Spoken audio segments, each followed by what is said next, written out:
부탁드리고, 오늘 제목은 온전한 복음과 부딪힐 때라는 제목으로 하나님 말씀 증거하겠습니다. 3차 선교 여행은 안디옥에서 시작합니다. 늘 안디옥에서 시작하죠. 그리고 1차 선교 여행 지에 교회를 개척했잖아요. 거기를 이제 들리고, 그 다음에 에베소, 제2의 선교센터가 되는 에베소에서 3년 동안 교회를 개척합니다. 교회를 세우죠. 그리고 이제 2차 선교 여행 개척 중심지였던 유럽, 마게도니아에서 이제 2차 선교 개척 중심의 교회를 방문하면서 선교를 하고, 다시 이제 예루살렘으로 돌아와서 마무리를 하는 것이 3차 선교 여행이에요. 특별히 에베소가 가장 중요한데, 여기 3년 동안 유일하게 지금 1차부터 이제 3차까지 유일하게 3년 동안 시간을 보낸 것은 에베소 처음입니다. 왜 이렇게 많은 시간을 보냈는가? 중요한 이유가 있죠. 여기는 제2의 선교센터를 세우기 위해서 의도적으로 오랜 시간을 보냈습니다. 흐름은 총 4가지 이야기가 있어요. 에베소에서 보냈던 기간 동안에. 첫 번째는 온전한 복음을 듣지 못한 제자들과 만나서 그들에게 온전한 복음을 증거하는 내용, 1절부터 7절. 두 번째 파트가 중요한데, 이제 두란노 서원에서 복음을 2년 동안 증거합니다. 그리고 제자들 양육하고 많은 기적이 일어나요. 이렇게 많은 시간을 투자하고 헌신한 이유는 단순히 인구가 많다, 큰 상업적 도시다 때문이 아니고, 여기에 아시아 복음을 위한 전략적 교두보를 세우기 위해서, 마치 안디옥처럼 제2의 선교센터를 세우기 위해서 여기에 집중적으로 사도 바울이 머물렀습니다. 또 이곳에서 선교 비전을 구체적으로 세우고, 제 마지막에 데메드리오와 이제 상인들이 소동을 일어나면서 이 소동이 마무리되면서 이 이야기가, 에베소 이야기가 끝납니다. 자, 오늘 1번부터 3번까지를 좀 살펴볼게요. 제 첫 번째입니다. 이제 온전한 복음과 부딪히게 되면 어떤 일이 일어나는가? 첫 번째는 이제 반쪽짜리 신앙이 온전한 신앙으로, 온전한 믿음으로 이끌려가는 거예요. 바울이 이제 에베소에 와가지고 제자들 만납니다. 2절에 이르되 너희가 믿을 때 성령을 받았느냐? 이르되 아니라 우리는 성령이 계심도 듣지 못하였노라. 바울이 이르되 그러면 너희가 무슨 침례를 받았느냐? 대답하되 요한의 침례니라.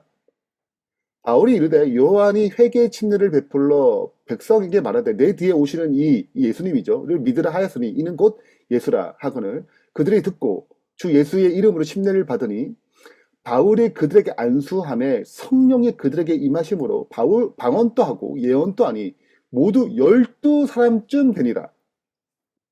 사도 바울이 복음을 증거할 때 마치 오순절처럼 동일한 성령의 역사, 능력이 임한 것은 구체적으로 기록된 것은 에베소가 처음이에요. 다 역사가 있고 성령의 은사가 있고 나타남이 있었지만, 지금 이 언어, 방언도 있고 예언도 한다는 이 말은 지금 오순절과 같은 동일한 축복을 지금 이 에베소라는 지역에 지금 시작하겠다는 뜻이거든요. 그리고 숫자도 12사람쯤 되니라.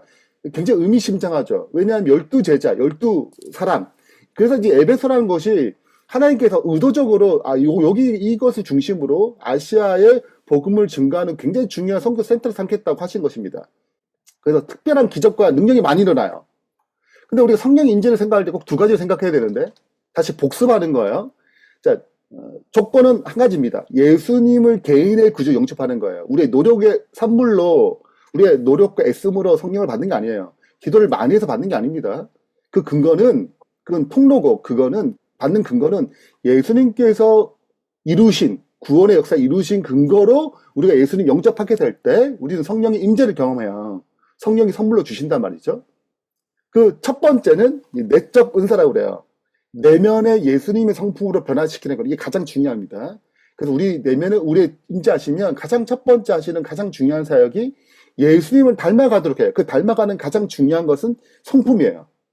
그분과 같은 성품으로 다듬어가는 것이 성령의 임재의 가장 중요한 핵심이고, 두 번째는 그 사역을 할 때, 복음을 증거하고 하나님이 일을 하게 될 때 그 사역을 잘 감당할 수 있도록 외적인 은사를 줘요. 그래서 예수님의 사역을 닮아가는 것입니다.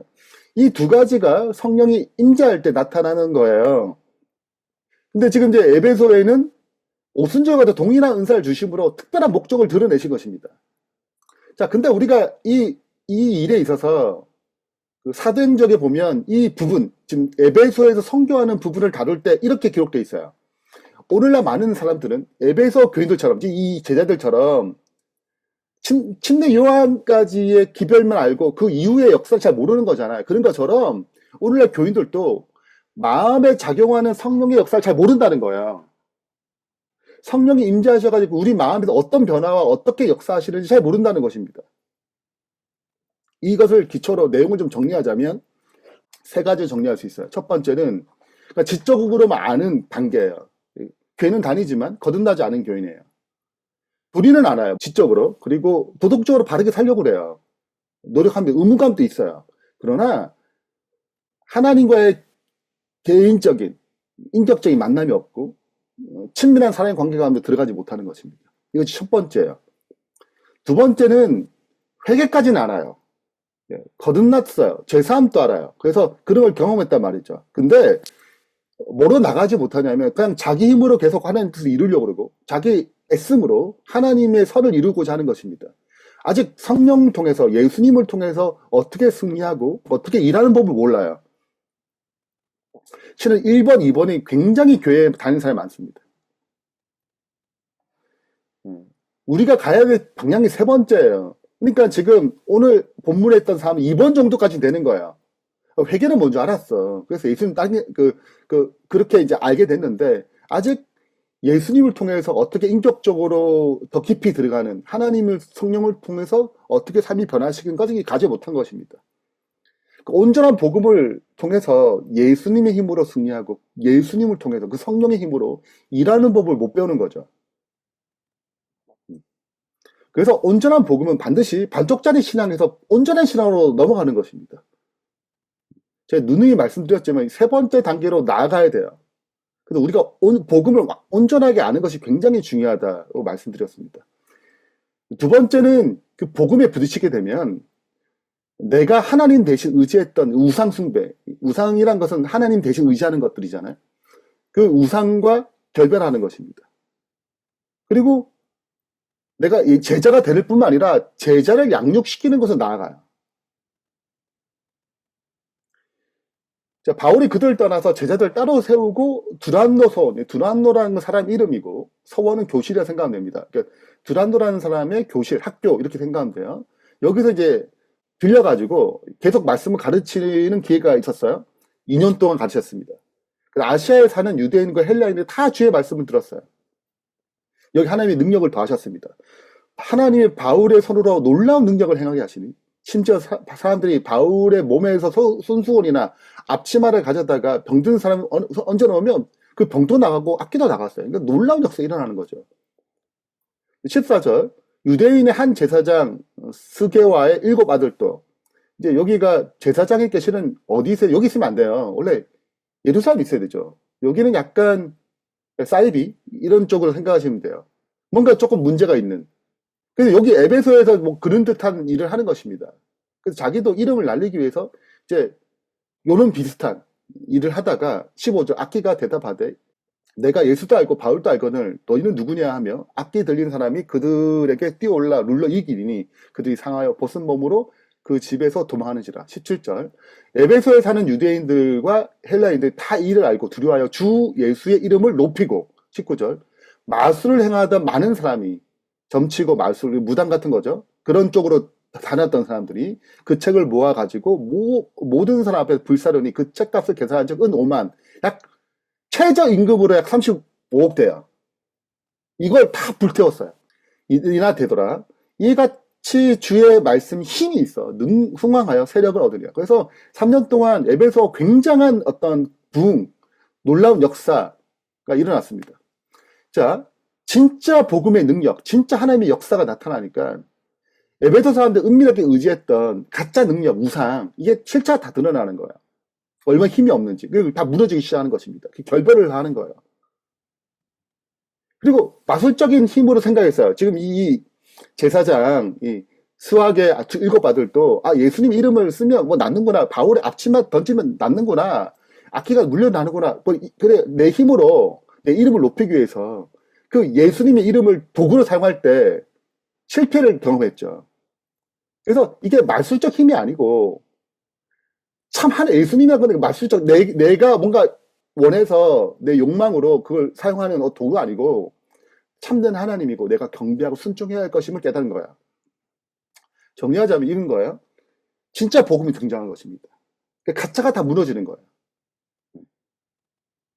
그리고 예수님의 이름을 하나의 도구로 나의 어떤 잘됨, 나의 건강, 그러니까 나 잘됨을 위해서 사용했던 것이 아니고 하나님께 경배해야 될, 순종해야 될 진짜 하나님을 깨달은 거죠. 이것이 지금 에베소에서 일어났던 능력인 것입니다. 이렇게 경험했던 사람들이 이제 제자로 이제 성장하고 이 에베소 교회를 크게 부흥시켰던 일이 되는 거죠. 살펴봐야 되는 거예요.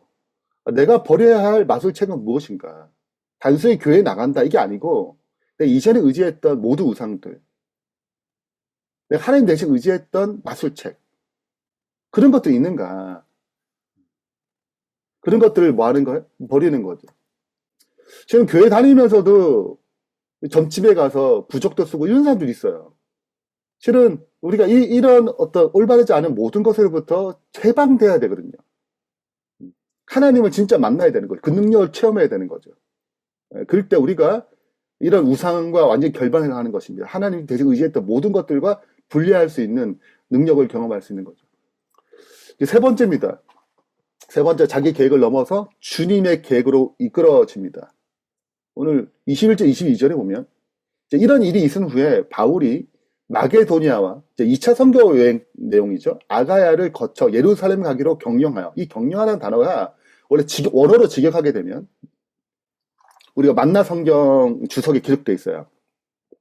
성령 안에서 결정하여라는 뜻이래요. 자, 그러니까 이 원어로 정리하자면 이게 그냥 혼자 생각한 게 아니라 성령의 지도하심에 따라서, 그러니까 에베소 잘 나가잖아요. 그럼 여기 머물러 있을 수 있잖아요. 안주할 수 있잖아요. 그렇지 않았어요. 생각한 것입니다. 2차 선교 여행 간 그 교회들을 이제 가야겠구나. 그리고 어디까지 가야 되냐면 내가 거기 갔다가 후에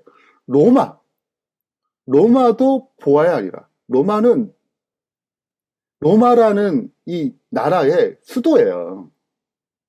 로마라는 나라의 심장부잖아요. 여기 가서 복음을 증가하겠다라고 성령께서 지도를 하신 것입니다. 그래서 이제 22절 자기를 돕는 사람들 중에 디모데와 에라스도 두 사람을 먼저 보내요. 예. 그리고 지금 바울은 지금 좀 더 머물러 있습니다. 자, 우리가 이 온전한 복음을 부딪히게 되면 그냥 단순히 내 삶의 터전, 나의 안전, 나의 평안, 여기에 머물러 있지 않아요. 나의 가족, 여기에 머물러 있지 않아요. 단순히 내 기도 제목이 저와 저의 가족을 축복해 주세요. 여기에 머물러 있지 않다니까요. 이 작은 원에 갇혀 있지 않아요. 반드시 복음은 내 계획, 내 생각, 내 틀에 벗어나서 주님의 계획으로, 주님의 원대한 계획으로 나가게 돼 있습니다. 개인의 구원, 개인의 평안으로 만족하지 않아요. 내 가족의 구원으로 만족하지 않아요. 하나님께 우리의 마음을 더 크게 하십니다. 더 크게 인도하세요. 그래서 땅끝까지 복음을 증가하는 역사가 일어나는 거죠. 아니면 다 머물렀을 거예요. 어떻게 땅끝까지 복음을 증가하겠어요? 이 복음이 우리를 자꾸 이끌어가는 것입니다. 제가 특별히 기도 제목 부탁드리는데요. 우리가 이제 어제 일요일 날 이제 미국 LT 하시는 대표, 그리고 이제 한국 이제 LT 공동체의 대표들이 모여가지고 글로벌적으로 이제 좀 통합해서 연합해서 각 시간대별로 원하는 분들이 언제든지 이 LT 공동체 참여할 수 있도록 지금 이제 준비하는 첫 번째 미팅을 가졌습니다. 그래서 우리가 지금 하고 있잖아요. 이 일이 좀 더 글로벌적으로 원하는 분들에게 우리 제자훈련 하신 분이 한 5,000명 돼요. 그분의 제자훈련 끝나고 방황하는 분들 많이 있거든요. 그런 분들도 좀 이렇게 계속 지속적으로 신앙을 잘 돕기 위해서 우리가 이런 프로젝트를 좀 짰습니다. 그래서 이루에 좀 특별히 기도를 부탁드리고, 또 하나는 이제 세 번째 교회를 개척을 준비하고 있어요. 열린 교회가 다산 지역에 2027년에 교회를 개척할 계획을 갖고 있습니다. 이를 위해서도 또 특별히 기도를 부탁드려요. 우리가 여기 머무는 것이 아니고 한 걸음 더 복음의 확산을 위해서 또 더 많이 하나님의 뜻이 잘 세워지는 역사를 흘러가기를 소망하기 때문에 우리가 이런 계획들이 주님의 섭리 아래, 성령의 지도 아래 지금 하나 둘씩 좀 하고 있습니다. 이를 위해서 생각날 때마다 기도를 부탁드립니다. 결론 맺겠습니다. 복음에 진짜 부딪히면, 온전한 복음에 부딪히면 우리는 반쪽짜리 신앙으로 있지 않습니다. 온전한 신앙으로 나아가요. 그리고 하나님 대신 의지했던 것들을 다 결별합니다. 그리고 제자가 되는 것으로 끝나는 게 아니고 제자를 삼는 일로 나아가요. 그리고 우리의 계획이 나의 계획, 자기 계획, 이 작은 틀에서 벗어나서 더 원대한 꿈을 갖게 됩니다. 주님의 계획으로 나아가게 되어 있어요. 그래서 우리가 이런 온전한 복음을 통해서 더 성장하고 더 성숙해져가는 주의 백성 되길 바라면서 말씀 마치겠습니다.